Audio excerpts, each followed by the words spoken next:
तो बच्चों मैं आपका स्वागत करता हूँ विद्या गुरुकुल के इस प्लेटफॉर्म पर। और आज हम पढ़ने वाले हैं अलजेब्रा के बारे में, यानी पॉलिनोमियल के बारे में, जिसे बहुपद कहते हैं। पॉलिनोमियल को समझने से पहले कुछ टर्म्स होती है जो आपको समझना बहुत जरूरी है, ठीक है, ताकि हम लेसन को बहुत अच्छे तरीके से समझ पाए। क्योंकि अगर लेसन का अपने को कंसेप्ट समझ आ गया ना, तो क्वेश्चन तो बहुत ज्यादा आसानी से हो ही जाते हैं, ठीक है। तो समझते हैं। देखो, ये पॉलिनोमियल है ना, अलजेब्रा का पार्ट होता है। मैथमेटिक्स में अलजेब्रा होता है, ठीक है, जिसे बीजगणित कहते हैं। क्या कहते हैं? बीजगणित। ये बीजगणित क्या होती है, पहले इसे समझते हैं हम। तो समझना कि कई बार अपने गेम खेल रहे होते हैं, ठीक है, क्या खेल रहे होते हैं कि साथ में कितना जोड़ूं कि 10 आ जाए, साथ में कितना जोड़ूं कि 10 आ जाए। तो आप क्या करते हो? आप बच्चे से पूछते हो और वो बताता है कि साथ में 3 जोड़ता हूं तो 10 आ जाएगा। तो आपने क्या बनाया? एक मिक्सचर बॉक्स बनाया ना। अगर इस मिक्सचर बॉक्स की जगह आप क्या लिखने लग जाओ? ABCD के लेटर्स का यूज करने लग जाओ, और खासकर पीछे वाले लेटर्स का, तो इसे क्या कहते हैं? इसी को अपने क्या कहते हैं? अलजेब्रा कहते हैं। तो अब अलजेब्रा की डेफिनेशन क्या होगी?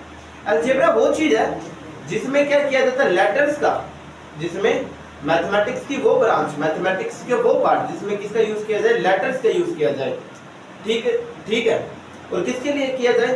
किसी अननोन नंबर को छुपाने के लिए, या किसी नंबर को बताने के लिए, रिप्रेजेंट करने के लिए। तो इसी के कहते हैं अलजेब्रा कहते हैं। समझ गए? इसमें लेटर होंगे और क्या होंगे? सिंबल होंगे। हो सकता है बॉक्स भी दे दे, जरूरी थोड़ी है, हो सकता है बॉक्स भी दे दे। तो मैथमेटिक्स की वो ब्रांच जिसमें सिंबल और लेटर्स का यूज किया जाता है नंबर्स को बताने के लिए, उसे क्या कहते हैं? अपने अलजेब्रा कहते हैं। जब हमने अलजेब्रा पढ़ते हैं, ठीक है, तो इसमें क्या होगा? मैं यहाँ पे लिख रहा हूँ शॉर्ट में, लेटर्स का यूज किया जाएगा और किसका यूज किया जाएगा? सिंबल का यूज किया जाएगा, ठीक है। किसके लिए? नंबर को रिप्रेजेंट करने के लिए, ठीक है, रिप्रेजेंट नंबर। ये बात समझ आई? अब समझना, जब तुम अलजेब्रा पढ़ते हो तो बहुत सारी चीजें आती है। एक पहला वर्ड आता है अपने सामने, वेरिएबल। वेरिएबल को अपने हिंदी में कहते हैं चर। तो वेरी का मतलब क्या होता है? वेरिएबल, एबल यानी जो हो सके, वेरी यानी चेंज, ऐसी चीज जो चेंज हो सके, जो बारी बारी बदल सके, ऐसे नंबर को क्या कहेंगे? अपने वेरिएबल। क्योंकि मैंने इसके अंदर बोला लेटर के यूज करेंगे, ठीक है। तो जो वेरिएबल होते हैं उन्हें कैसे लेटर से अपने शो करते हैं? उन्हें अपने ABCD के लास्ट वाले जो अक्षर होते हैं ना, W, V, U, X, Y, Z, इनसे रिप्रेजेंट करते हैं। ये बात याद है कि X, Y, Z का अपने बहुत ज्यादा यूज करने वाले हैं, तो मैं यहाँ पे X, Y, Z लिखा हूं, ठीक है। ये हिंदी वाले कैसे याद रखेंगे? चर, हिंदी में इसे चर कहते हैं। तो चर का मतलब क्या हुआ कि मान लो एक भैंस थी, ये गाय थी, उसे चरने के लिए भेज दिया, तो पहले घास बहुत सारी होगी और धीरे धीरे क्या हो जाएगी? घास कम होती जाएगी, बदल रही ना, जो चेंज हो, उसी को क्या कहते हैं? अपने वेरिएबल कहते हैं, चर कहते हैं। ये याद रखिए। और इन्हें ABCD के लास्ट वाले अक्षरों से दिखाते हैं। असल में यही वो नंबर होते हैं जिन्हें मिस्ट्री नंबर कह सकते हैं, जिन्हें सोल्व करेंगे। ये बात समझ रहे हैं? ये मिस्ट्री नंबर होते हैं। इन्हें अपने इनकी ना वैल्यू निकालेंगे हर एक क्वेश्चन में जब अपने चैप्टर करेंगे। इसके बाद में आएगा कांस्टेंट। क्या आएगा? कांस्टेंट आएगा। कांस्टेंट को हिंदी में कहते हैं अचर। आएगा मतलब होता है नहीं, चर यानी बदलना, यानी जो बदले नहीं, उन्हें क्या कहते हैं? कांस्टेंट नंबर कहते हैं। ऐसे नंबर जो कभी भी चेंज ना हो, ठीक है, उन्हें क्या कहेंगे? कांस्टेंट नंबर कहेंगे। और इन्हें ABCD की शुरुआत वाले अक्षरों से दिखाएंगे। कैसे दिखाएंगे? शुरुआत वाले। अगर दिखाएंगे, वरना तो नंबर ही होंगे, जैसे 2 हो सकता है, 3 हो सकता है, 5 हो सकता है। और अगर इन्हें छुपाकर लिखना तो कैसे लिख सकते हैं? A और B के रूप में लिख सकते हैं। जैसे मैंने बोला कि तुम्हारी एज क्या है, मेरी एज क्या है, तो कोई बोलेगा मेरी एज 22 साल है, कोई मेरी एज बोलेगा 21 साल है, कोई मेरी एज बोलेगा 23 साल है। लेकिन मेरी एज क्या है? अभी हर एक आंसर अलग अलग है। तो इसका मतलब क्या हुआ? अगर मेरी एज X है ना, तो सबने क्या बताई? अलग अलग बताई। इसका मतलब ये क्या? वेरिएबल है, चेंज होती रहती है। अगर मैं पूछूंगा, लेकिन मैं पूछूं ये कितना है भाई, ये कितना है, किसी भी स्टूडेंट से पूछ लूं ये कितना है, तो वो क्या बोलेगा? 5। तो अचर या कांस्टेंट क्या होती है कि मैं किसी से पूछूं ना तो सब सेम आंसर देंगे। लेकिन मेरे पास मेरी उम्र, तो उम्र ऐसी चीज है जो बदलती रहती है, या हर एक के अनुसार क्या हो सकती है? अलग अलग हो सकती है। ऐसी चीज को कहेंगे वेरिएबल। जो बदलेगी वो वेरिएबल होगी, जो नहीं बदलेगी वो कांस्टेंट होगी। ये बात समझ आ गई। वेरिएबल को एक्स वाई जेड या एबीसीडी के पिछले वाले अक्षरों से दिखाते हैं, जबकि कांस्टेंट नंबर को एबीसीडी के आगे वाले अक्षरों से दिखाएंगे अगर दिखाना होगा तो। ये बात याद रखिए। फिर आपके सामने एक वर्ड आएगा एक्सप्रेशन। क्या आएगा? एक्सप्रेशन। अब ये एक्सप्रेशन की का नाम क्या होता है? मान लो कि तुम क्या करो, ये एक प्रकार की मैथमेटिकल फ्रेज होती है। फ्रेज यानी शब्दों का ग्रुप। मैं बहुत सारे वर्ड ले लूं तो ये वर्ड ही तो होते हैं, दो हो गया, ए हो गया, एक्स हो गया, लेकिन कौन से वर्ड है? ये मैथमेटिक्स के वर्ड है। तो ये क्या मैथमेटिकल क्या ये फ्रेज है। फ्रेज यानी वर्ड का ग्रुप, ठीक है, जिसमें अपने किसका यूज करते हैं? जिसमें अपने वेरिएबल का यूज करते हैं, जिसमें अपने किसका यूज करते हैं? कांस्टेंट का यूज करते हैं, जिसमें अपने किसका यूज करेंगे? ऑपरेशन। ऑपरेशन कौन सा है? मैथमेटिक्स। देखो, जब तुम हॉस्पिटल जाते हो तो ऑपरेशन अलग होती है, तो उसमें चीर लगा देते हैं, ठीक, कोई दवाई दे देते हैं। मैथमेटिक्स में ऑपरेशन का मतलब क्या होता है? प्लस करना, माइनस करना, जोड़ करना और गुना करना, ये सब क्या होता है? ये ऑपरेशन होता है। यानी क्या होगा? एक्सप्रेशन वो चीज है मैथमेटिक्स की, वो चीज जिसमें क्या हो? एक बदलने वाली चीज हो, एक ना बदलने वाली चीज हो, और एक इनके बीच में क्या हो? प्लस माइनस हो। ठीक है, ये बात समझ आ गई। तो ये बात है। अगर मैं एक्स भी लिखता हूं तो ये भी क्या माना जाएगा? एक्सप्रेशन लिखा जाएगा। क्यों? यहाँ पे एक्स तो मैं अकेला दिख रहा है, लेकिन कोई भी चीज अकेली उसके साथ क्या नंबर होता है? एक नंबर होता है। ठीक है या नहीं? एक तो एक इसके साथ क्या हो गया? कांस्टेंट हो गया, बदलता नहीं है। एक्स क्या? वेरिएबल है। और देखो, कोई भी चीज के साथ जीरो जोड़ में होता है, तो मैं बोल सकता हूँ ना जीरो जोड़ में भी है। तो इसमें क्या? देखो, वेरिएबल है, इसमें कांस्टेंट है, इसमें प्लस है, तो ऑपरेशन। तो ऐसी चीज जिसमें क्या हो? वेरिएबल हो, कांस्टेंट हो या ऑपरेशन हो, ये तीनों चीजें हो, उसी को क्या कहेंगे? अपने एक्सप्रेशन कहेंगे। ये बात याद रहेगी। अगर मान लो किसी एक्सप्रेशन, दो एक्सप्रेशन को मैं क्या कर दूं? दो एक्सप्रेशन को मैं इक्वल कर दूं। क्या कर दूं? इक्वल कर दूं। तो इन्हें क्या कहते हैं? इसे इक्वेशन कहते हैं। क्या कहते हैं? इक्वेशन कहते हैं। जैसे पॉलिनोमियल में इक्वेशन भी आएगा, अभी देखना। जैसे मैंने बोला x प्लस 4 बराबर, ये 3x प्लस 4 बराबर 5, तो ये एक एक्सप्रेशन है। इसमें देखो, एक बदलने वाला नंबर है x है, एक चीज गुना में है और एक चीज जोड़ में है, प्लस में है। और यहाँ पे भी देखो, देखिए अकेला रहा है, लेकिन इसके साथ क्या x की पावर 0 ले सकते हो ना, कि किसी की पावर भी 0 क्या होती है? 1 होती है, और एक सबके साथ गुना में होता है। तो मैं बोल सकता हूँ कि इसके साथ x की पावर 0 क्या है? गुना में है, और 0 प्लस में भी है। तो दो एक्सप्रेशन क्या है? इसमें बराबर है। दो एक्सप्रेशन को अगर मैं बराबर कर दूं, इक्वल का साइन लाऊं, तो इसी के कहते हैं? इक्वेशन कहते हैं। यानी एक्सप्रेशन के साथ में अगर इक्वल का साइन आ जाए तो उसे क्या कहेंगे? अपने इक्वेशन कहेंगे। ठीक है, इतना आप नोट डाउन कर लो, उसके बाद में अपने करते हैं।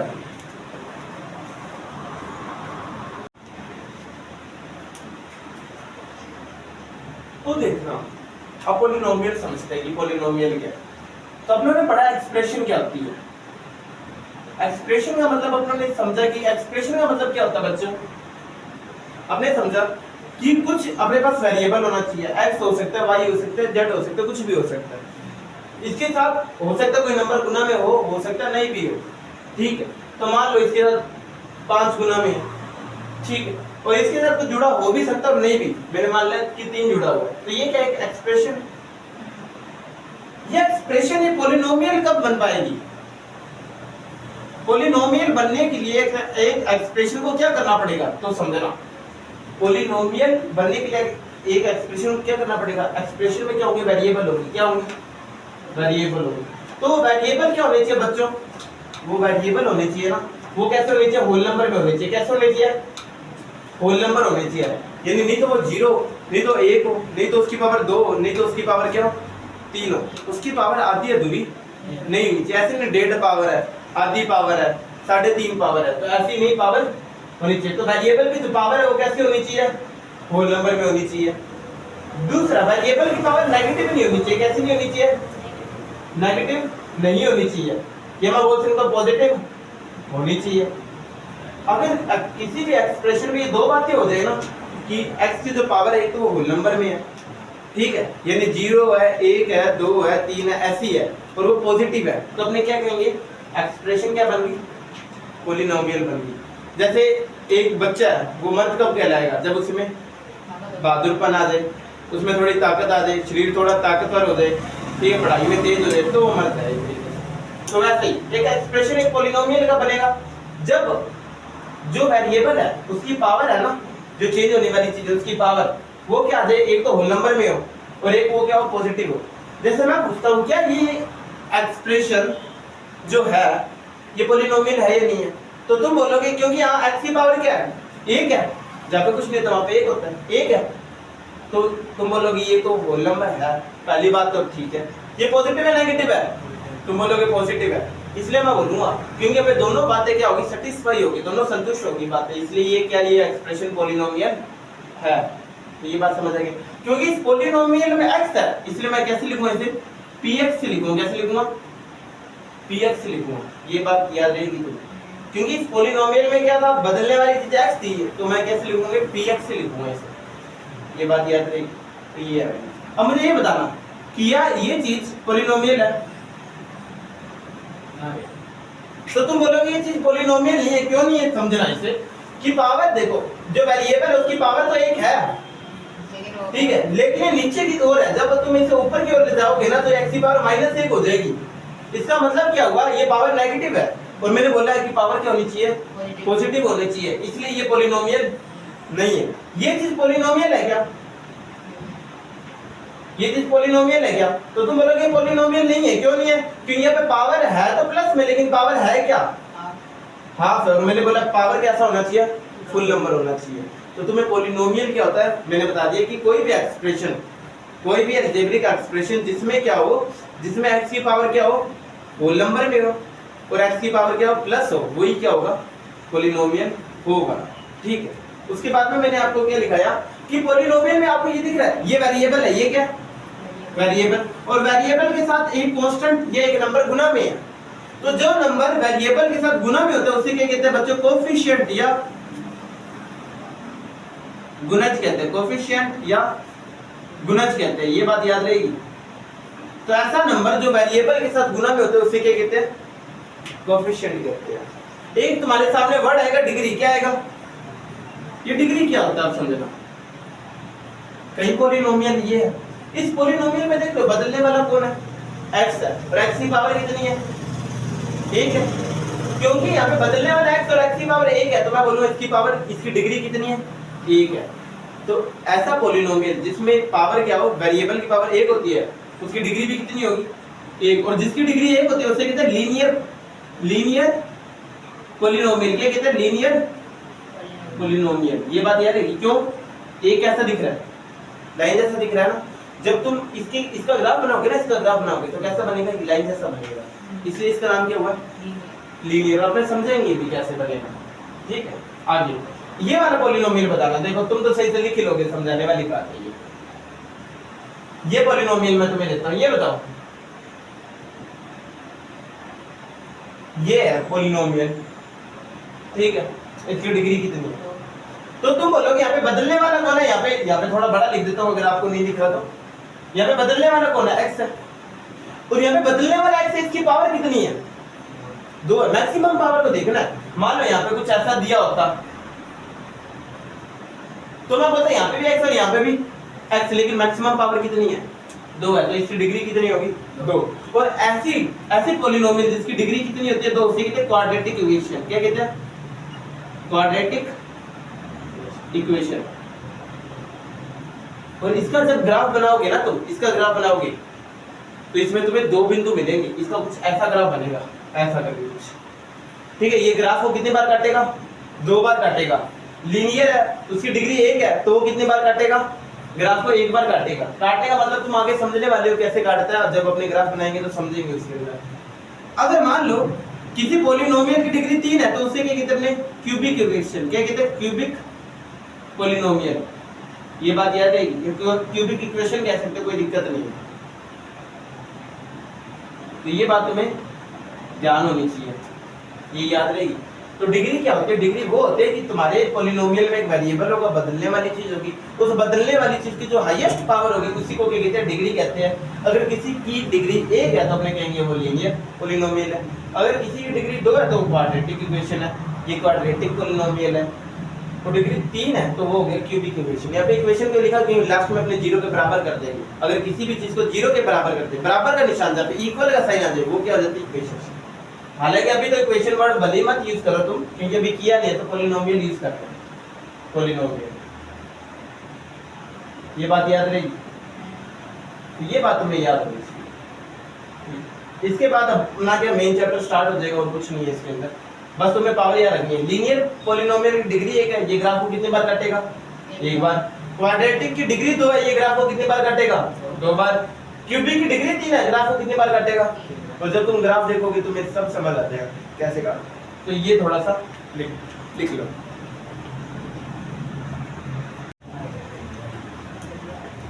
बच्चों यहाँ पे ध्यान देना, अगर लीनियर पॉलिनोमियल है तो क्या होगा? वो x को कितने बार काट सकते हैं? यहाँ पे जितनी भी बात करें ना, 1 बार काट सकते हैं, 2 बार काट सकते हैं, 3 बार, ये मैक्सिमम की बात हो रही है, ठीक है? यानी मैक्सिमम 3 बार काट सकता, हो सके ना भी काटे, ठीक है? मैं हो सकता है 2 बार ही काटे, लेकिन मैक्सिमम कितनी बार काट सकता है? 3 बार काट सकता है।